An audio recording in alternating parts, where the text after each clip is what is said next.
Hello, this is Charlie from MMG, and today we're going to be doing a walkthrough of our latest product, the MMG D1, which is a NDI to HDMI decoder. And yeah, really excited to show you all the features that this has.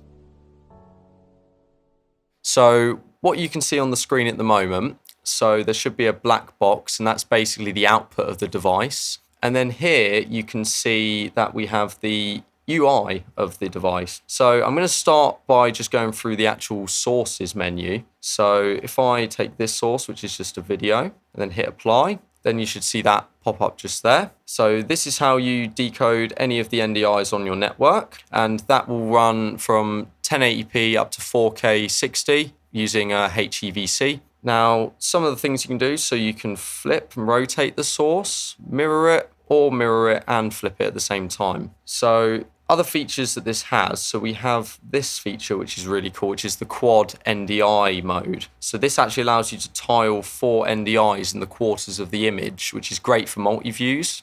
So in order to change the feeds in here, you just click here, and then you can select the feed accordingly. And you can also rotate those feeds as well. Click save on that. Now, if I click activate on that, you'll see that pop up in just a minute. There we go. So as you can see, we've got our 4 feeds here, and the one down here is also, as you can see, mirrored.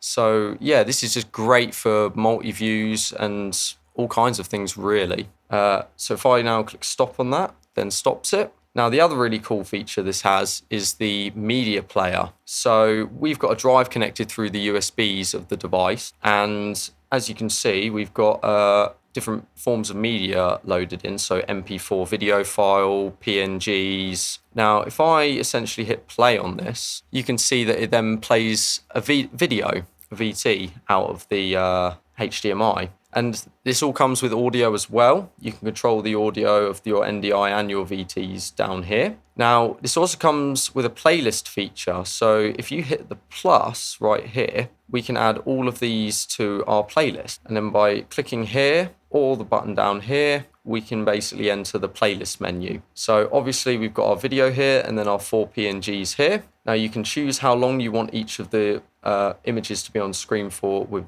this menu here. So I'm going to set each of these to 8 seconds. We can choose if we want to loop the playlist, and we can also choose if we want it to shuffle. Now this is great for potentially advertisements. If you've got, let's say, some screens in maybe a venue or a pub and you want advertisements, but also want the ability to have the live feed of the show on there, then this is a great way to obviously have the show running over NDI, and then you can just run your ads in the background. So if I hit play on this playlist, play the video there, this, for example, just as that kind of drinks like venue sort of idea with the ads, and you can just run through this and let it play out for that 8 seconds, or you can click on it like I did to make it play. And as you can see, plays the next one. And then if you don't want to shuffle, you can move them up and down just like this. So that's the media player. I think that's really cool. To clear it, that button. Now I'm going to go back to the NDI source for the rest of the demonstration. So now if we move on to the settings. So here we've got the ability to choose our NDI bandwidth. So whether we want low bandwidth NDI or high.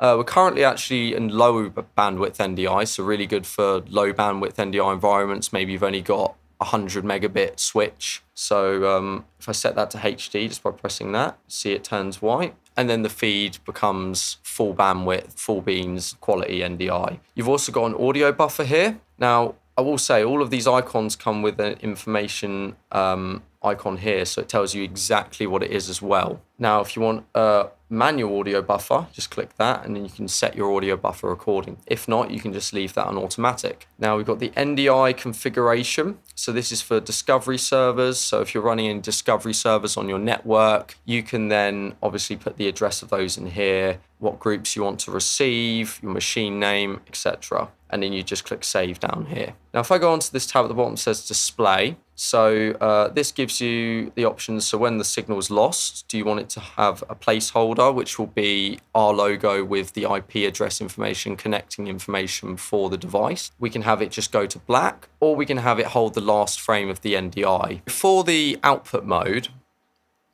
so we can basically put it onto automatic, and that will then make it the output, the HDMI, follow the resolution and frame rate of the NDI source.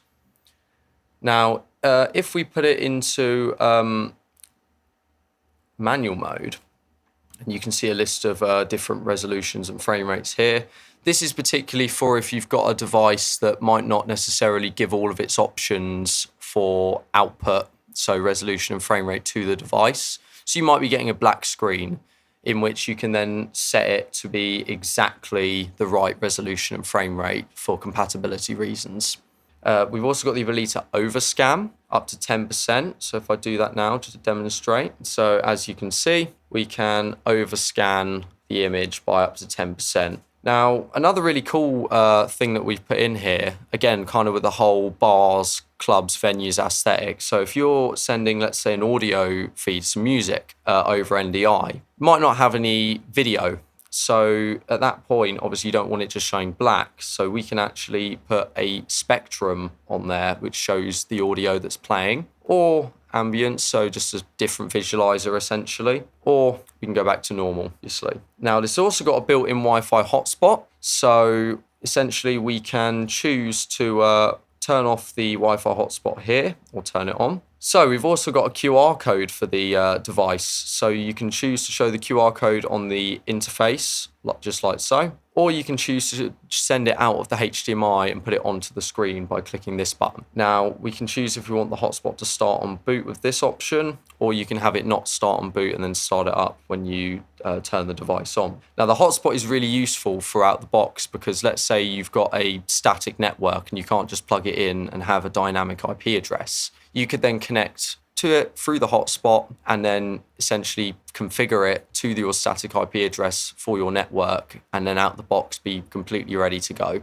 Now we've got Ethernet, which is a standard sort of Ethernet setting. So obviously DHCP, and that's obviously dynamic IP address, or we can choose to have static IP, and then obviously you can choose to have your IP address, netmask, gateway, DNS, etc. Obviously, I'm going to cancel that and go back to DHCP for this demonstration. Now, last sort of bit is the system. So on here, you can essentially configure things such as the device identity. So obviously got device name and display title. So if we click edit there, obviously it's called the D1 at the moment. We've got that there, but we could also rename this to anything we like. So I could call this Terminal 1, for example. And then I can click Save. And as you can see, it updates the name in the top corner there. Now, you can also give this a PIN. So if you don't want random people coming across this and doing all kinds of things, you can actually set a PIN. So you need a PIN to actually basically log into the device. Might have forgot to mention this, but this is accessible over the LAN. So you can get to this interface over the LAN, or if you're on the hotspot, over the LAN on a phone or an iPad.